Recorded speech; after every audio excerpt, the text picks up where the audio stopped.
Welcome everybody back to Friar Talk. Today it's going to be Isaac and I. I think Chase is going to be hopping in a little bit later here, but we're going to be doing a little like state of the Padres farm system right now after international signings.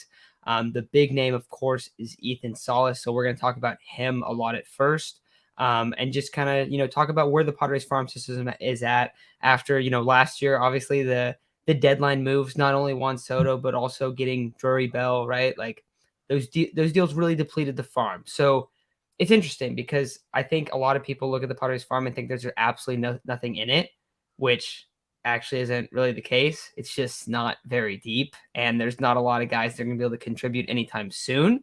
But we want to go over it, kind of look at like the rankings that MLB.com has currently, and also talk about Ethan Salas. But with that said, let's get into Ethan Salas because I think that he's the most kind of exciting piece right now in the Padres farm. Obviously, the #1 international prospect. He comes in and he is going to immediately be a top 3 prospect in the Padres whole farm system at 16 years old. Really, really ridiculous stuff.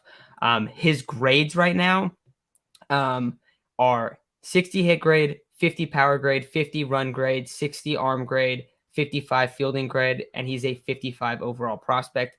He's a lefty, he throws right-handed, and he is a he projects to be a really good defensive catcher. And also there was a couple like quotes from Padres like scouts and executives just saying like his swing is just so smooth and he has the potential to hit for power, hit for contact, and almost be a 5-tool player from like the catcher position. So he's getting a lot of hype. And as we know, like the last few years, the catching position has been pretty weak in the MLB. However, there's a lot of young prospects coming up. All of a sudden, like you have a lot of prospects ranked higher.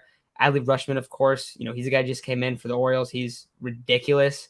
But you're starting to see a little bit, higher level prospects coming for catchers, and Salas is the next guy right there. So Isaac, what do you feel about the addition in him? It's great. I mean, the Padres clearly have a lot of confidence in him and invest almost $6 million in just him alone. He was the #1 international prospect before signing with the Padres. Probably projects to be one of those next, like the catching phenoms that people kind of talk about when they're coming up. I don't think Luis Camposano was one of those, but obviously, he comes from a lineage of a baseball family. He has a few. I think one of his brothers in the Marlins system, or I forgot what he's in right now, but comes from a baseball family. Sounded really. I was quite impressed. I think everyone was really impressed with how he handled his conversations with the media. He sounded very mature for his age. I think he got a lot of praise for that, which was it was warranted because he did sound very good in his discussions with the media and his long-term plan as a Padre, how he's excited to be a Padre, who, like you said, who doesn't want to be a Padre right now. But obviously we've kind of known he was probably going to end up being a Padre for a little while now. Just now it's official. The Padres had enough stuff of him in Padres attire to make like a 2-minute little film on him. So I think we've known he was going to be a Padre. It's just a matter of, waiting to get ink on paper. But very exciting prospect. He's probably going to be a top 10 prospect come 3-4 years, I think, in maybe all of baseball. He's huge. I don't know how tall he is, but he's definitely going to be a very impressive. Hopefully he's a very impressive catcher. I mean, prospects are, as we all know, prospects are hit or miss. But with the current state of the farm, Ethan Salas probably will shoot up to top. Personally, just based off talent alone, he's probably already a top 3, top 4 prospect in our farm system. But because of age, you're going to go through the MLB.com and everything like that. He's probably not going to be up there. He's probably going to be like 10, something like that. But as he ages, you're going to see him shoot up to 2, 3, 1, whatever he's going to shoot up to. He has massive. When you're getting money like that as your first contract, you're going to have a lot of massive expectations. But I think in terms of how it sounds like he's going to handle the pressure, I think he's pretty adamant that, he's going to work hard and be the catcher that we kind of expect him to be. But that's a really good thing too, because like Matt said, the state of the catcher position is not very good. I think for us, especially because Austin Nola is not, I don't think he's going to be here another few years. Luis Camposano, I don't know how much confidence the Padres have in Luis Camposano. Either they kept him because nobody wanted him, or they kept him wanted to keep him. I really don't know which one it is, but going based off the history of the Padres lately, just selling all the prospects in order to build a World Series caliber team, I'm sure they've offered Luis Camposano a few times. But hopefully this guy ends up being a cornerstone. I mean, catcher is one of those positions. It's like, what's a position in sports that you kind of always have to worry about? I don't know, but catcher is one of those positions that you don't really want to worry about. Kind of like those Yadier Molinas, Jorge Posadas, Pudge. Like those guys are stuck around for so long, and they never had to worry about the catcher position. Hopefully, Salas ends up being that. Yeah, you were talking about his size. He's listed at 6'2", a buck 85, so pretty insane. I have a couple clips here for you guys. Let me show you one. But dude, he's really hyped up. Here we go. Little highlight reel here from Rafael Munoz. Can you guys see it? Yeah. I mean, he's pretty clean.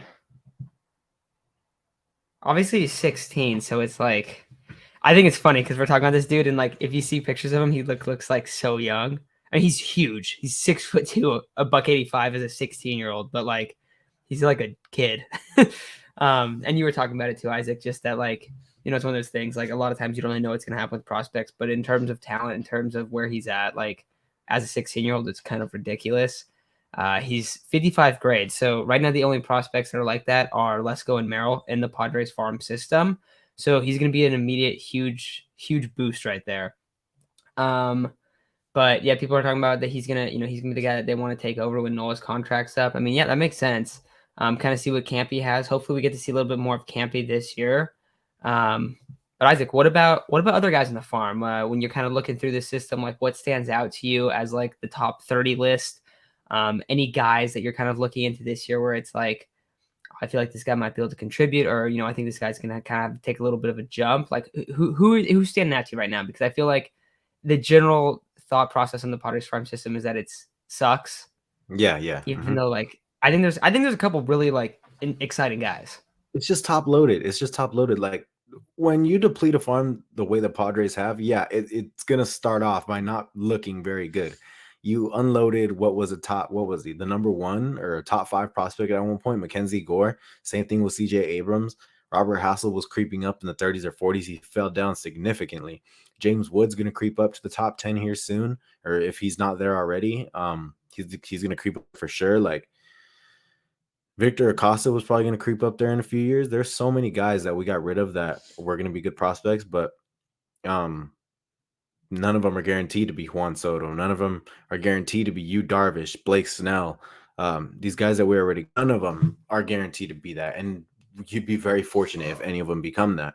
So granted, I doubt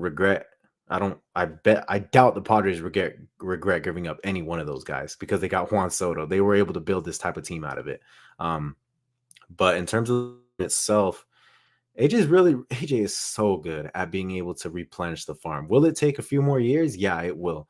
But in terms of guys that I think who might have to really contribute this year, I think Eggy Rosario is a guy that immediately comes to mind. ETA was supposed to be either last year or this year, so he's definitely a guy that you think, all right, we're going to need some production out of him. Kind of just in a depth infielder role, kind of in that spot that I'm going to say, what was his name? Sergio Alcantara. He was horrible in that spot. You just need to be better than him. And then I forgot who the other depth infielders were at one point, but you look at 2021, Ha-Seong Kim, even if the OPS didn't really show it. In terms of the defensive value, he brought himself in 2021, filling in for Fernando when he was hurt, or Jake when he needed a day off, or Manny when he needed a day off. He was great in that role. We kind of need him to be like that. So hopefully Edgar Rosario is able to come up and be a valuable player. Another guy, I don't know if he's still considered a prospect. I don't think he is, but Reese Kinnear is definitely a guy that everyone's probably going to be thinking, well, look, he might not be that good, but we also might just need him to throw a couple innings. But those are the only 2 guys I think, in my opinion, that come to mind immediately in terms of, well, this team might need, yeah, definitely. This team might need one or 2 of our prospects to come up and be a valuable piece, because we're kind of pushed up against we're kind of pushed up against the luxury tax threshold right now. I think we're like 2 or 3 million away. So obviously we're going to be careful in that sense. We're probably going to try unloading some contracts. I think Drew Pomeranz, first guy to come to mind, you might want to unload. But those are two guys off the top of my head that will have to contribute. Other guys that stand out, somebody brought up Lizarraga. Samuel Savala is another guy that stands out. But those are guys that are a little further away from our window right now. Yeah, so I like those guys that you bring up there. I would say if I'm looking at like immediate impact players, I think Aggies definitely the guy that pops up first. We've talked about Aggie a lot, just that like he has a lot of minor league at bats. He's knocking on the door. He's probably projected right now to come in and be your depth infielder. Like I think that's what the Padres are hoping happens. I think the only other bat that I'm looking at like that could fill out a role. I'm seeing if I'm missing anyone. No, the only other bat that I think is an interesting option, and I think he's kind of a little bit more of a long shot, but could happen is Corey Howe. Don't really know too much about him, but right now on MLB.com, he is ranked as our 9th prospect, but he has 70 grade speed, and he can basically play every position. His positions are listed as infield / outfield, so he is playing all over the place. Only problem is I think he's only played up into AA. So like he's a little bit more inexperienced. So that's why I think Aggie's definitely a favorite of like any of the prospects to come in and have an impact. And then the other two guys that I think of that easily could are Jay Groom.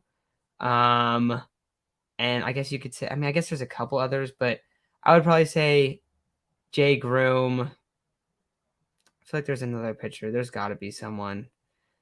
Ray Kerb, I don't even know if I'd really consider him up. I guess honestly, just Jay Groom. I'm trying to think of who else. Like Isaac, who else would you think of besides him, like pitching Yeah, wise? it's mainly Jake Room. I've seen people talk about Pedro Avila. There's I guess maybe you consider Brent Honeywell a prospect.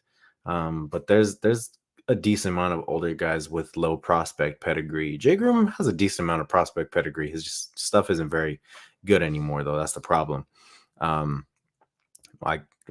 Michelle Bias. But there's other guys that you might expect to see some innings that maybe on last year's team have no chance to see some innings. But considering the state of the pitching right now, yeah, there's going to be some pitchers that are in the minors, don't have a lot of experience, don't have a lot of prospect pedigree that we're going to need to go up there and throw some innings.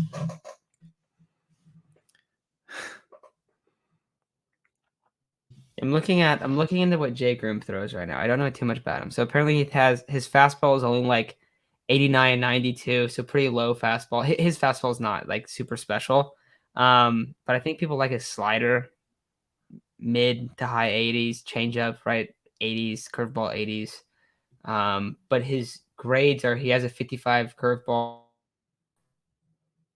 changeup, 50 fastball. He's gonna have to win a job in spring if he's gonna be starting his year in the MLB.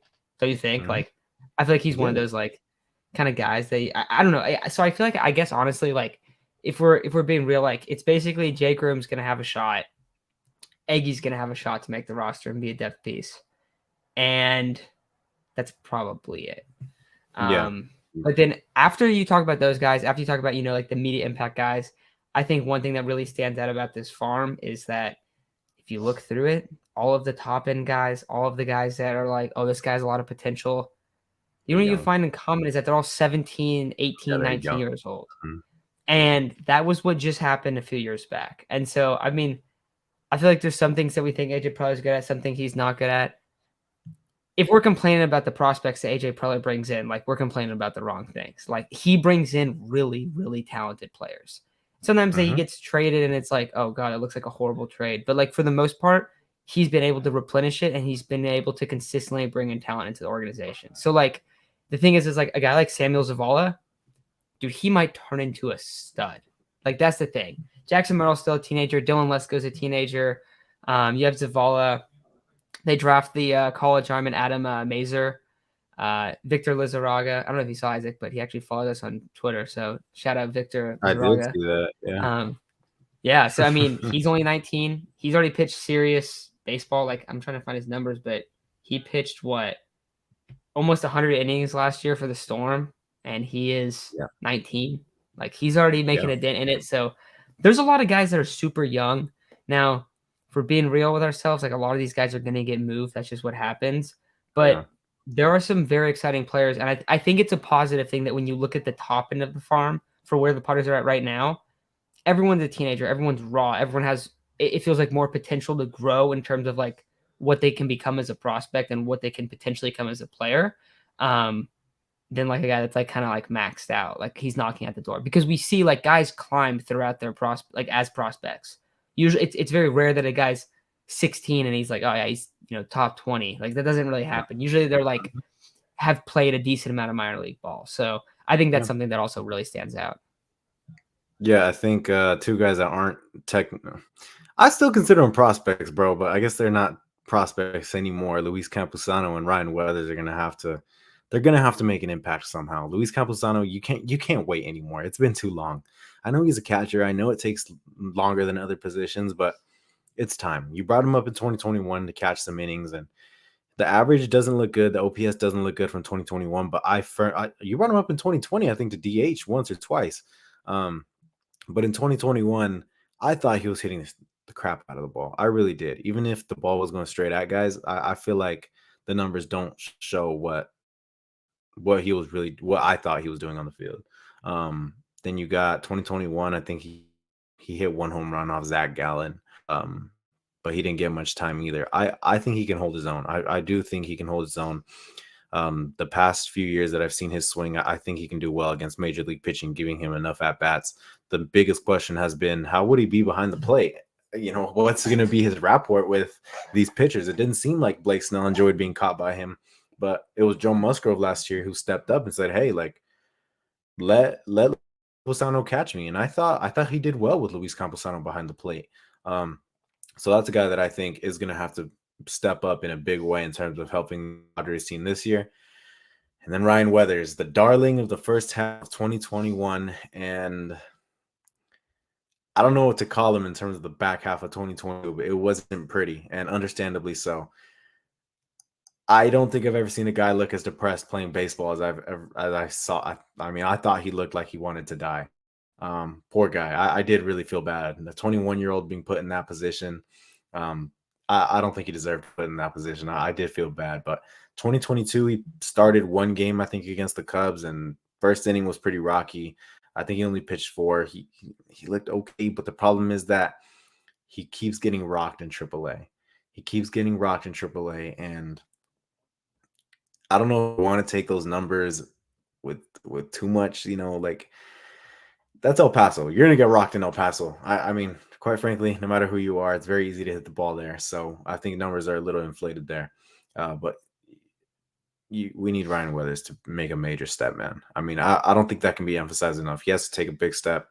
If he wants to be a starter, which he seems pretty adamant in being a starter, it doesn't seem like he really wants to be a reliever in the league. You got to make a major step, or else you're going to be a reliever out of it, I think.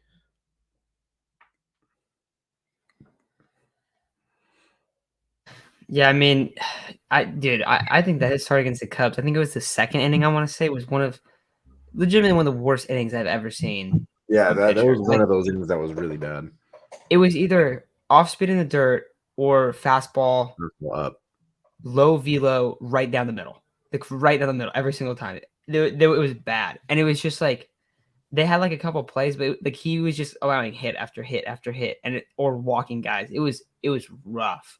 So yeah, he has to. I mean, he's kind of playing for like he's basically playing for his Padre career at this point. Last year, in AAA, he had a 6.73 ERA, which, I'll be honest, that's not even that terrible for El Paso, for being real. Like some of these dudes that are in there are getting absolutely rocked. Destroyed. Obviously, that's not ideal. You want a guy to call him up, and then when you did call him up, I think he allowed 5 and 4 innings, I want to say. Mhm. Or no, he allowed 4 and 3 and 2/3, so he didn't get through 4. That's not ideal. But yeah, he's gonna be 23 next year. He's kind of been in the majors a little bit. I mean, they're gonna probably start giving up on him soon if he doesn't do something. You got to expect that, right? Same with Campy. You're already kind of feeling it with Campy. Yeah, Where dude. It's felt like that for a little while now. I feel like. I mean, I don't know. I definitely think they're gonna give up on him soon. And that's the thing with prospects, especially for us. It's like they just don't work out. Like, it's not really our thing. And what sucks is that you're gonna need a few of them to work out. Like, we need Eggy to come up and be all right. Like, just a contributor. We don't need him to be a stud. I think we get lost in thinking like, oh, this guy's going to be a stud. This guy has the potential to be a stud. Like, when you trade for someone who's already a stud, I don't like hearing, oh, he has the potential to become a stud. This might come back to bite us. Dude, I don't care. Like, we're trying to win now. What's he going to become a stud in 5 years? I don't care. Like, we'll worry about that 5 years from now. There's probably another dude 5 years from now that's going to help us just like he can. But that's just the reality with some of the prospects, man, is that most of them don't work out. I think I forgot what crazy stat it was, man. It was like, if you throw an inning or even 4 pitches in the MLB, we've already, um, maybe I did. If you throw like 4 innings in the MLB, we've already done more than almost every other baseball player ever. So, it's very rare for you to be a good, let alone come out of the minors. Um, so, I mean, at the end of the day, the prospects, I was listening to the director. I just know his title was some sort of director. That's it. I don't know what else. It might have been director of player development. I think his name was like Riley Westman or something like that. I was listening to him on Ben and Woods, and he was saying like they treat the prospects very well. Like, the prospects love being Padres. He doesn't think. I don't think he said anything about development in general, but um, he gets just as happy seeing the prospects get traded for someone like you, Darvish, or Blake, or anything like that, as he does seeing any of the prospects succeed. So, I don't know. I think AJ is doing a good job in terms of. I don't think any of those guys would have left if Juan Soto wasn't on the market. So we probably still would have had him. When one of those guys comes around, any of that stuff of, oh, he could potentially be a really good player, something like that, flies out the window. Yeah, I think it's interesting because like I feel like Chase is a little bit more of a prospect hugger than you. Not even that he really likes to, but like he's very adamant that he's like, dude, we got to start rebuilding I, this farm.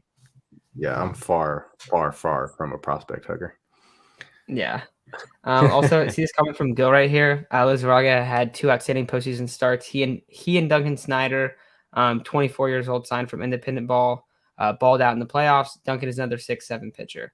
Yeah, Lizarraga is intriguing. I think he's super intriguing, and he did pretty good for like a young player too. So someone that's definitely worth watching. And I know Gil, you've been super high on him like for a while now. Like you've always commented kind of little updates on guys in the minors, and he's a guy that's always like, oh, he's playing really well. Or at least all throughout last season, he was playing really well. So definitely someone to monitor too, because that's what I'm saying, dude. Like so many of these guys, like we don't know where they're gonna kind of go. But it's so up and down with a lot of guys, so it's interesting. But Yeah. I don't know. Any other questions from the chat here? I feel like that's kind of all we got on the system right now. Before the season starts, we are definitely going to be doing our top 30 list. We've done it the last 2 years. Pretty fun to do. We'll talk about like the most impactful guys, like we did a little bit today, but kind of give like a spring training kind of intro into all the guys that are going to be playing in spring and stuff like that. So we'll get into a little bit more when spring starts, just because like you can actually watch a lot of these guys. So it's pretty exciting, especially like I'd expect that like Merrill will be in spring ball. You know, I expect a lot of these guys that are higher up will actually play in spring. So it is fun there. But I don't know, any questions that you guys got? NFL weekend recap. Yeah, we can talk about NFL real quick. Obviously the Niners got it done. I know we'll probably have some Cowboys fans in the chat, but that was a fantastic showing by the defense. I didn't get to watch the Bills Bengals game. Isaac, did you watch that game or no? I just know Josh Allen was kind of awful. I'm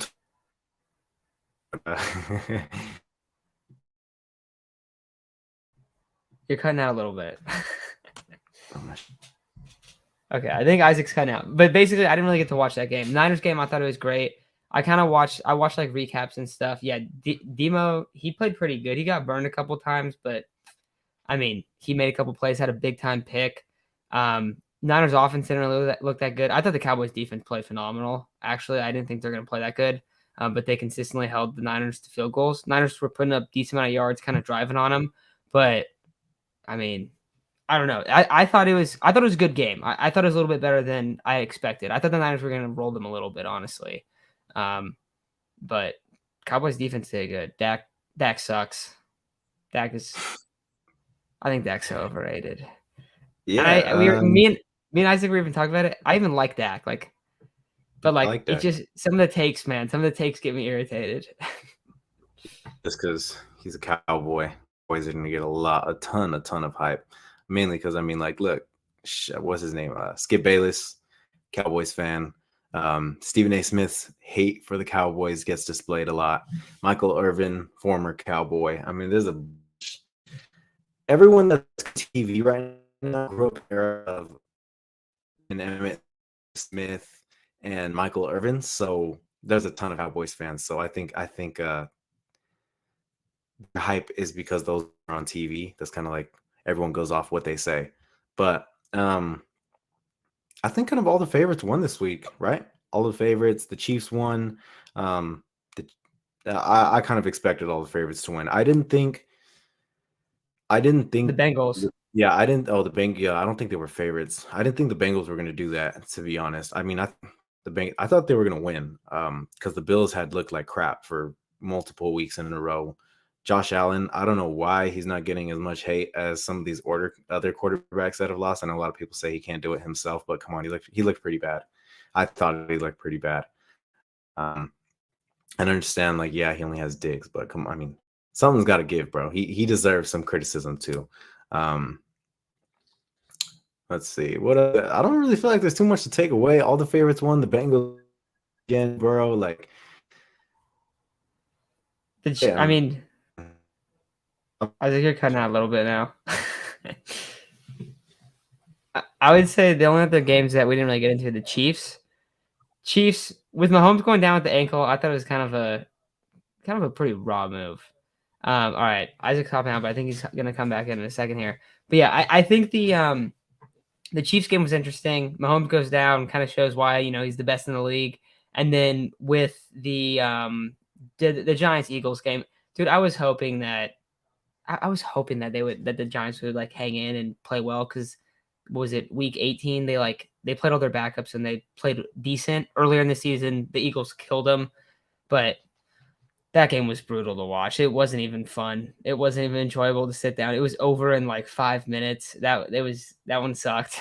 But I felt like the Sunday's games were pretty good, even though the Bills did get kind of smacked. But it was a little bit surprising. I think like Isaac said that he picked the Bengals. I thought the Bills were gonna win, but I also wasn't gonna be surprised if the Bengals win. But I don't know. All right, I got a question here. Oh, Niners specific. Matt, Brady or Purdy next year for the Niners? Dude, you gotta just go Purdy Lance and just let it play itself out. Your quarterback would be $10 million cap hit on that's all it is for two guys. That's ridiculous. So I think you just run it back with Purdy and Lance. You don't trade Lance, you just keep him as a backup. But that also could obviously change. Got a question for you, Isaac. Isaac, are you back? Oh yeah, you're back. Again, one more Isaac, got a time. question for you. Who do you want for Chargers OC? I think Joe Brady's a solid candidate. He didn't do very good in Carolina, but quarterback's coach for the Bills right now. I liked him coming out of LSU. I don't know how I feel about him now. The guy from the Rams, I forgot his name, Zach Rob, like that. That guy knows Herbert's strengths. He knows Herbert's the kind of guy. He's like a vertical quarterback. He'd be solid. We could go after Frank Reich and like that. People didn't like Frank Reich when he was with the Chargers as the offensive coordinator, but people also don't remember that Bruce had his best years with Frank Reich. No. I don't know, man. The Chargers are a piss poor organization. There's a lot more than just the offensive coordinator that's fixing. I hope Herbert gets out. As long as it's there, I hope Herbert goes somewhere else because he doesn't just I think of all the career wasted. Keenan Allen's about to be wasted. He's going to be done soon. Joey Bosa. Oh, I don't know how I feel about Joey Bosa, man. I think he's overrated. But he was also hurt this year, so I guess we'll see next year. Darwin's going to get his career wasted. Keenan's getting his career wasted. There's a bunch. Phillip got his career wasted. Gatesy, LT, all of them, bro. All of them. I'm telling you. As long as the Spanos are there, as long as Tommy, yeah, go to the Niners, bro. As long as Tommy T is there, as long as this is a organization that doesn't commit to, like, don't get me wrong, they put a lot of money into the players.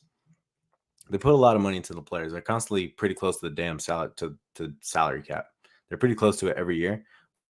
They don't provide the resources to help those players. They don't provide them the necessary coaches, necessary training, all this kind of stuff that Niners. You just saw Anthony Lynn say, like, dude, the Niners are so much better than the Chargers in terms of the resources that are given to the coaches and stuff like that.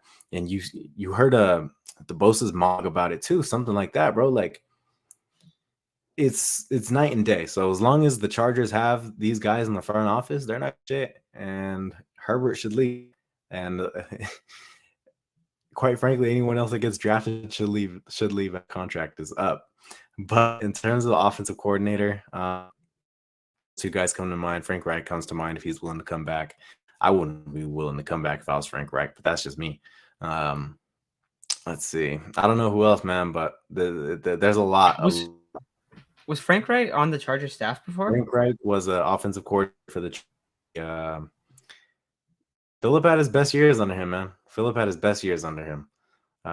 But he got fired. Dude, there's always goes. Joe Lombardi deserves to be it, but Frank Reich did not deserve it. But yeah, there's a few guys that I think could fill in for that role. But yeah, I think he's probably gonna start tripping out again. Good thing Chase is here now, so he can fill in. So I'll talk to you guys later. Hello, Isaac. So what were we talking about right now? I heard a little bit about Phillip and Chargers. Yeah, we're talking about NFL playoffs. We're also talking about Salas. I want to get both your thoughts on one, Salas, and also just divisional round. Either way, I want to hear both of them because we've already just been talking about that like basically the whole time.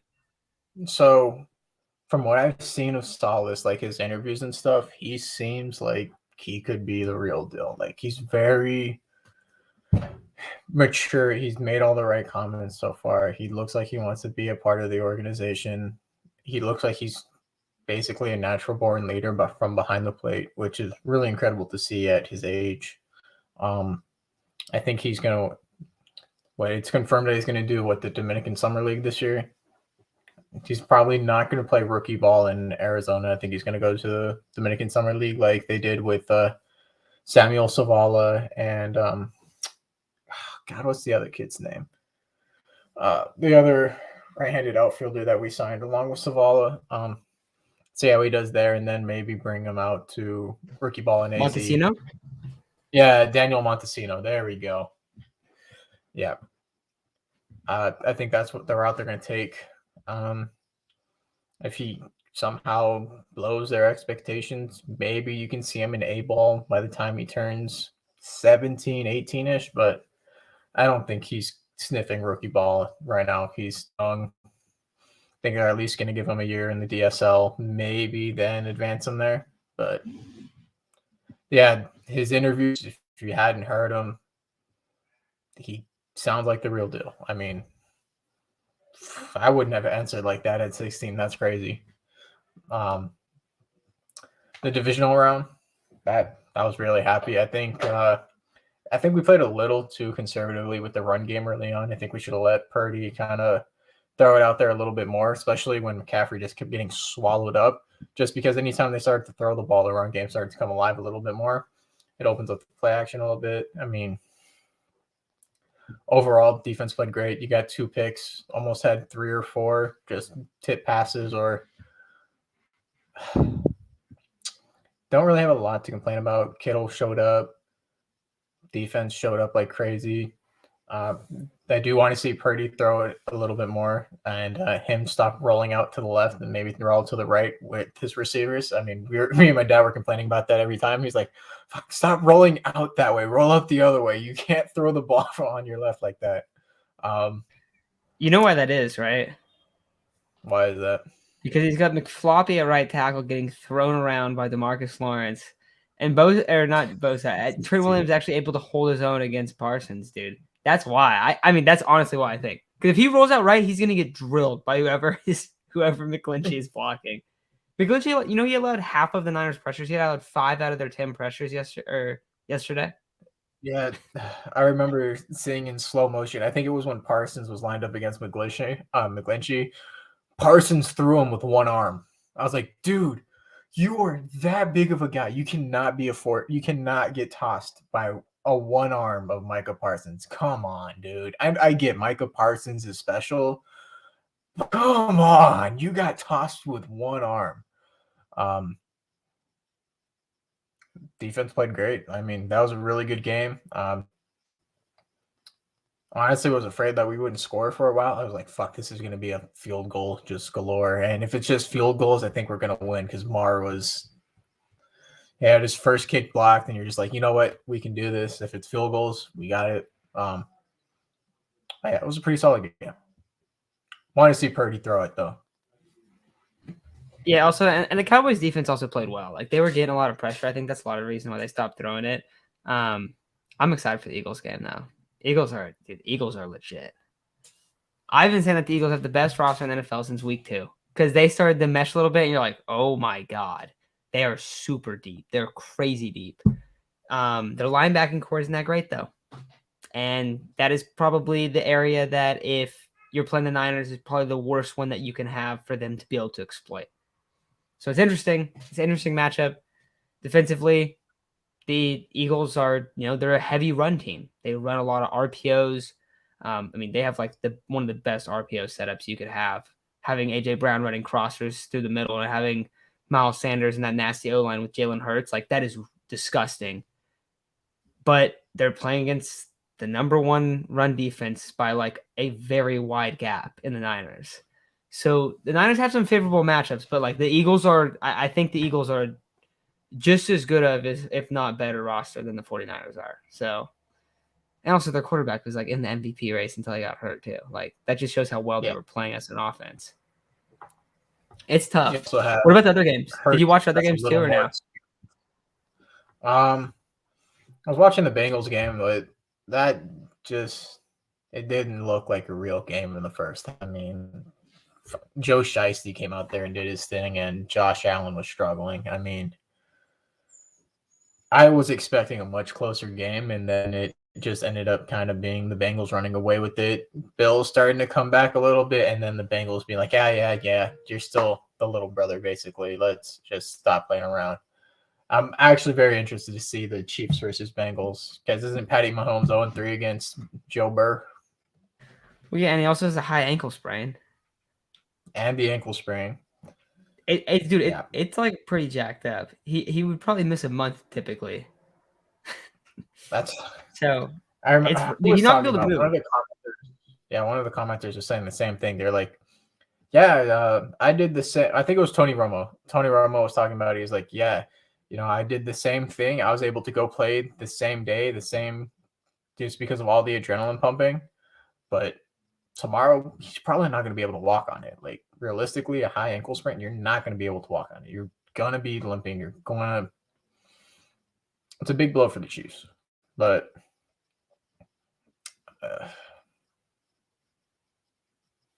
the Chiefs kind of took care of business in their game, even though Mahomes got hurt. But there's nothing to say about the Eagles-Giants game. I got to shout out Juan's comments because I feel like Juan has it figured out. The only team that San Francisco does not match up well against is Kansas City. Yes. And the only team that gives Kansas City fits is Cincinnati, which is good for the Niners, which makes the Niners-Eagle game that much more important. I think that's the biggest game left. Like that, obviously not the biggest game, but I think that's the toughest matchup left for the Niners, though. But yeah. Chase, I don't know. We've been on for a little bit, but anything else that you're thinking about? That was the only stuff we were really talking about today. Not really much going on. for the Padres. Oh no. No, if you guys haven't seen it, I know Isaac shared the tweet out with us. We might. I think it'd be a good idea to kind of quote tweet it and just to see how our fans do. Isaac found this one tweet that basically had a quiz of all the MLB postseason home runs, and for the love of God, I could not figure out how to spell Darno's last name, and it was a rough time. But I got 35 out of, I think it was 47. Isaac got 37 out of 7. So if you guys want to take it and just kind of be like, hey, we got more than you, be our guest, I think it would kind of be a fun little thing to do. It For the was from life Talking of Baseball, God, right? I don't remember. Huh? It was from Talking Baseball, right? I think. I'm not too sure. I'm pretty sure it was. Yeah, we'll quote tweet after this, after we hop off. It was a cool thing because you could get, dude. It's hard to think of like the random guys that hit home runs. And you're like, Dude, this is not even in the lineup. I Did you remember looking look at a over the couple of list them. I'm after? like, yeah, if you after the 15 minutes, or you can press give up and it'll pop up all the names. And I remember looking at some of them. I'm like, I would have never gotten that guy. Like, just because some of them are like really obscure players that you're like, yeah, I know the roster, but I don't know the roster that well of that team. Yeah. But yeah, man. I think that's a cool thing. I'll quote tweet it after we hop off. Trying to think of anything else. Oh, World Baseball Classic. We're going to talk about that. I think we should definitely cover that later on. Obviously, it's not till, I have it right here. It doesn't start till March 8th. So we got like a month and a some half. of the teams stacked, like crazy stacked. Yeah, I think we got it. I think we'll do some type of coverage for it. I don't know if we'll do like full on videos and stuff, but maybe we'll just do like daily recaps and stuff of what went down, kind of show you guys home run clips and stuff, like for like shorts and stuff. But dude, I'm pumped for it. I'm pumped. I might go Chase. I was just telling Isaac that. I might go to the finals actually, which I believe the finals can match up USA versus Dominican Republic. I think so. Like the way, right. because you would have to do it like that, right? Because USA is Pool C. And let me look up the polls right now. The only way it doesn't happen is if the US and the DR don't win their pools. Here, I got it right here. I can show you the. Oh, perfect. Do you see what Shohei said though? No, what did he say? So this is quoting Trout, quoting Shohei. Trout said that Shohei said he's not the best player on the Japan roster. He said that? That's what Shohei said about the Japan roster. Oh, I have to look at Japan's roster. The only guy I could think of like being better than him is probably Roki Sasaki, and that's just because he's a phenom of a pitcher. I mean, we've talked about him a couple times on the show. Whenever he becomes available to MLB markets, you can expect some ridiculous deal to him because the kid is just a prodigy of pitching. It's crazy what he's done at his age. All right, but let's look at this. Chinese, Netherlands, Cuba, Italy, Panama. So either Cuba or Panama is going to win that. Japan, Korea, Australia. Japan should win that. There's kind of like a heavy favorite in every every pool. Pool D is a little. Pool D's kind of stacked. That's some pretty stacked talent. So that's the only thing. So it would suck because I want to see a USA versus Dominican Republic final. That's what I want to see, right? If the US gets like winner and then somehow Dominican Republic gets runner up, then you'd see it like really early on. But like we got to see that. It seems like we kind of have to see that. I don't know. It's pretty exciting. Yes. Also, dude, some of these countries are going to get absolutely smoked. Like Britain? Are you kidding me? Italy? Yeah. They don't play baseball. I don't know how Israel would do. I know there's a There was a guy from Palm Desert that went to go play for Israel in the last World Baseball Classic. If you didn't know that. Really? Pool D, dude, that could be. I Yeah, I think don't the know. Dominican Republic's probably going to be the winner, but the runner-up could be a toss-up between Puerto Rico and Venezuela. And then I think it's between Colombia and Mexico for runner-up for Pool C. Probably give Panama the Dude, runner-up Britain is for going to show up Pool with A. cricket bat. Wait, Bogarts is I playing think for the Netherlands? I think Panama. It's either Panama or Netherlands for runner-up for Pool A. Then probably Korea for Yeah. Pool B. Yeah. I don't Wait, who think do you think's going to be Australia has runner-up in? like that. Who do you think's going to be runner-up in Pool C? Mexico? I want to say Mexico, if not Colombia, but Canada could give both of them a run for their money just because they have some ball players from Canada, like Nailers from Canada. Like they have a couple of good guys from Oh, Canada. so Canada's there too. Yeah, dude, USA the US team is stacked. The DR team is stacked. I gotta see all the. I want to see all the Dominican rosters. I Republic haven't really is looked at them all. stacked. Oh, that's cool. Venezuela since will be Bogarts, stacked. yeah. So apparently since Bogarts is from Aruba, he's Dutch, so he's playing for Netherlands. Oh, And crap. Profar. Profar's from Aruba too. So which? Dude, I'm looking up which MLB players are from Aruba. Because maybe then Netherlands is pretty solid then. Oh, dude, Well, they got some guys. Do they? I know he's not that crazy, but Didi Gregorius is from. So the way that it used to work. Well, let me see. Oh, Profar's Finley no longer Jansen? on that. Dude, Netherlands is stacked, bro. Is it? Ozzy Albies. I thought Netherlands. Not. I mean, stacked in terms of like they have multiple MLB players. Not like some of these teams that are getting rolled out. Well, I think like as long as you have decent offense, but you still need like a couple starters. Yeah, that's true.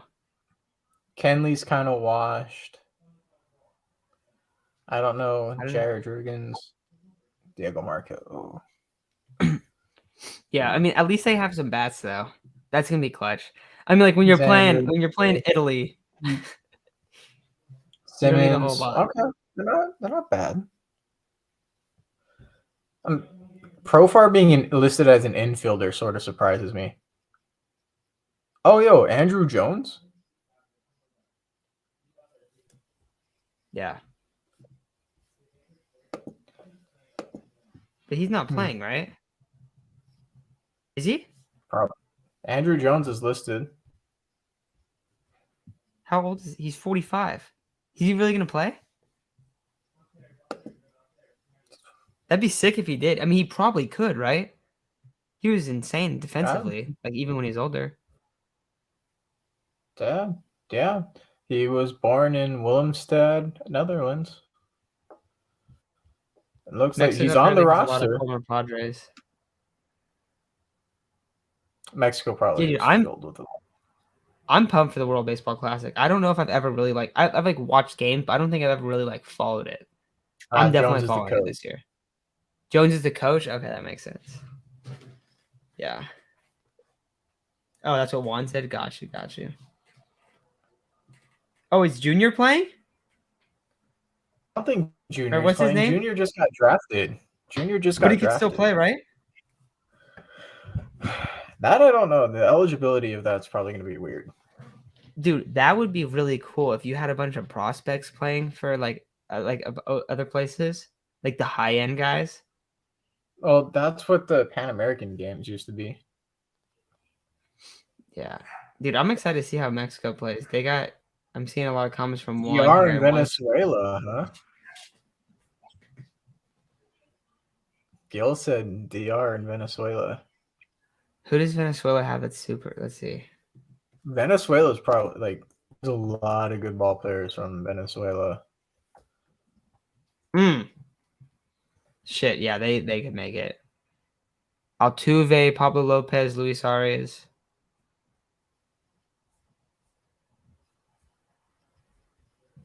Oh, Acuna was gonna play, but he backed out. Yep. Well, Mickey. he said it's up to the Braves medical staff. Yeah, they're pretty good. I don't think this is as good of a team as the U.S.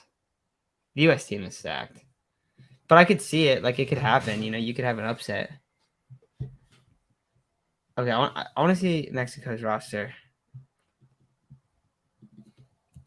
Oh, Alexi Amarista's playing or on the roster. Holy shit. For Mexico? For Venezuela. Oh, really? That's hilarious. If this is the current All right. roster, then yeah. Wait, where the fuck? I'm trying to find Mexico's roster right now.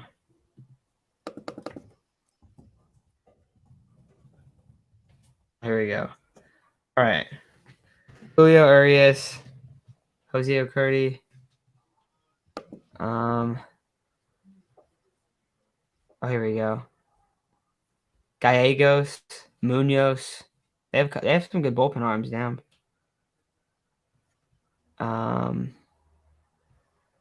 Wait. It's Roki. Adrian Bro, Gonzalez? Roki is playing for Japan. Oh shit. Wait. Oh. Adrian Gonzalez is playing in the World. No. Well, dude, why does it show him on the roster? I think some of them are not showing the coaches because they list them out on yeah, some of them have like Andrew Jones on ESPN was listed as an outfielder, but he's the coach. So I don't know if he's the coach or if he's actually playing. But he was playing in like the little home run derby thing that the MLB had going worldwide. Okay. But Roki Sasaki is pitching for Japan. They got Darvish and Shohei too. Dude, Japan is going to be good. Damn. Japan is stacked. Dude, yeah, I'm pumped. This is going to be super fun. They got Seiya, Lars Nootbaar from the MLB playing as outfielders. So let's see. First round is what? 8th to the 15th. And then 15th, 16th, 17th, 18th, 19th, 20th, 21st. So the next day is just one game a day. But 8th through the 15th, that will be super fun. So many different games. Does everyone just play everyone? It's got to be, right? Yeah. Yeah, that's Sasaki. He was one who threw a 20 strikeout perfect game, right? No, he's the one that threw I think he threw a perfect game, and then he was like an out away from throwing like 2 perfect games in a row. Like he almost threw 2 perfect games in a row, dude. He's absolutely ridiculous. He will give MLB hitters fits.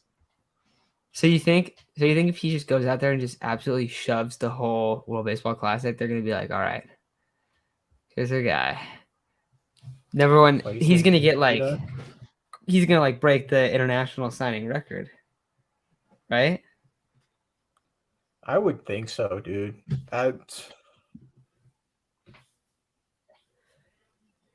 Here's the Masataka Yoshida is playing. Dude. Yeah, Japan's stacked too. There's honestly there's a lot more countries that I thought that are like pretty solid groups of players. But yeah. All right, Chase, anything else you got, man? Now you got me excited about the World Baseball Classic. Puerto Rico's going to be good too, dude. Puerto Rico. So far, what I see is Jose Barrios, Edwin Diaz, Seth Lugo, Marcus Stroman. Okay. Javier Baez, Correa, Lindor, and Kiki Hernandez. That's pretty good. Dominican Republic's going to go crazy. Yeah, Dominican Republic and U.S. are definitely favorites, but probably Japan too is kind of in there. Dude, Japan has Low key. I don't think I was just thinking this too. Kyle says I think the Japan team will be better than the US because of the pitching. Dude, they easily could. Darvish, Kind of see. Sasaki, and Shohei is an absolute monstrous trio. I don't think there's a better trio in the baseball classic, not gonna lie. That's ridiculous. Do you think they're gonna start full games, or do you think they're gonna pitch like 3 innings or whatever? I'll probably throw 5-6 innings. But they only have 4 pitchers. Like, they have to play like a bunch of games kind of in a row. Because there's how many there's how many breaks, you know what I mean? Well, I still don't think the rosters are fully out there.